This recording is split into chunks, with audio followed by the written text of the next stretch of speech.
اور جب ہم ایک ایک پہلو پر بات کریں گے تو ہم حیران رہ جائیں گے کہ ہماری زندگی کی تکالیف، شدت اور پریشانی اس لیے ہے کہ ہم نے اسلام کی تعلیم سے منہ موڑ لیا۔ فضیلت الشیخ مفتی عبداللطیف، اسلامک اسکالر۔ تمام انبیاء کے ذمے تھا کہ انسانوں کی جو بھی ضروریات تھیں ان کا تعلق انسان کی فطرت سے ہو، معیشت سے ہو، معاشرت سے ہو، وہ سبھی کی سبھی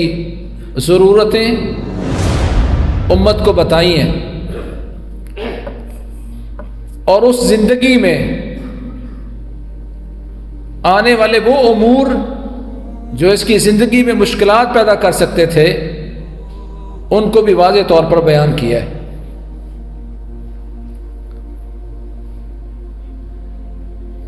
اسلام ایک مکمل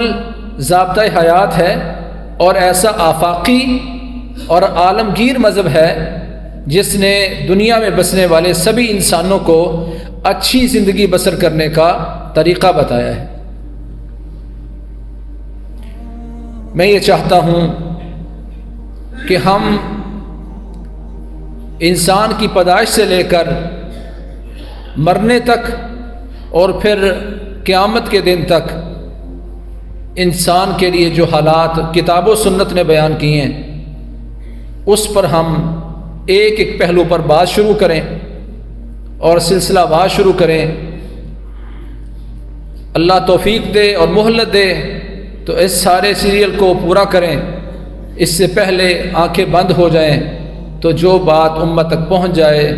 وہ امت کے لیے حجت اور دلیل بن جائے۔ انسان کی پیدائش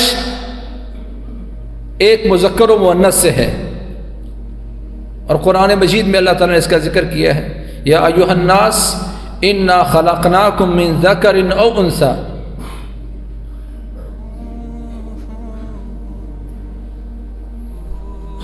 اللہ کریم نے انسان کو ایک جوڑے سے پیدا کیا، اور اس جوڑے کی کیفیت معاشرے میں جو بیان کی جاتی ہے یا ہمارے گھروں میں اس پر بحث چلتی ہے وہ غیر فطری ہے۔ غیر فطری کا مطلب یہ ہے کہ اسلام نے اپنی اولاد کے لیے لڑکے اور لڑکی کے انتخاب کے طریقے بتائے تھے۔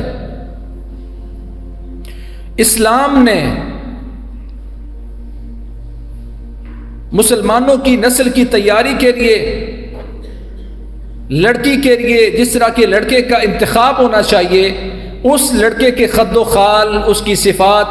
وہ بھی واضح کی ہیں، اور لڑکے کے لیے آپ لڑکی پسند کرنے جا رہے ہیں تو وہ کس طرح کی ہونی چاہیے اس کے بھی اسلام نے طریقے بتائے ہیں۔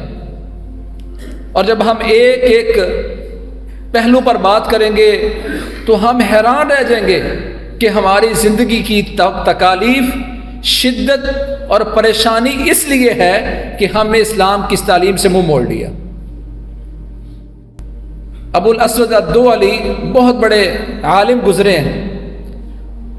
انہوں نے ایک دن اپنے بچوں کو بٹھایا اور کہنے لگا کہ اے میری اولاد، یا بنی انی قد احسنت الیکم صغارا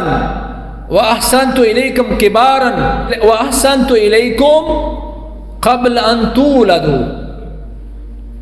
اے میرے بچوں، میں نے بڑی کوشش کی کہ تم پر ہر چیز عمدگی کے ساتھ کروں، احسان کروں تم پر، تو میں نے کوشش کی، میں نے تمہارے بچپن میں بھی تم پر احسان کیا، تمہارے جوانی میں بھی تم پر احسان کیا، اور تمہاری پیدائش سے پہلے بھی تم پر میں نے احسان کیا۔ تو بچوں نے کہا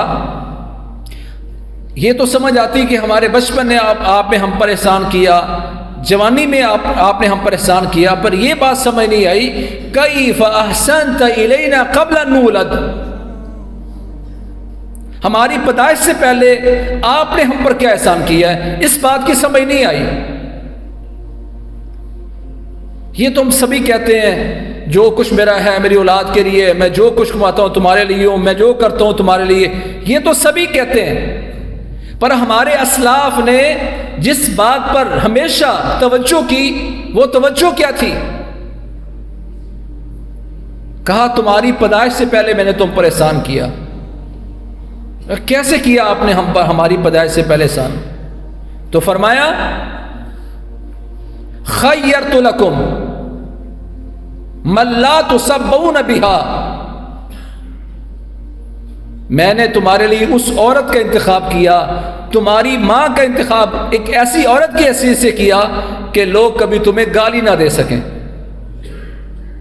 لوگ تمہیں یہ نہ کہیں اس کی ماں بھی ایسی تھی، اس کی دادی بھی ایسی تھی، اس کی نانی بھی ایسی تھی۔ میں نے تم پر یہ احسان کیا کہ جب میں نے تمہاری ماں کا انتخاب کیا تو ایک ایسی نیک صالح اور عورت کا میں نے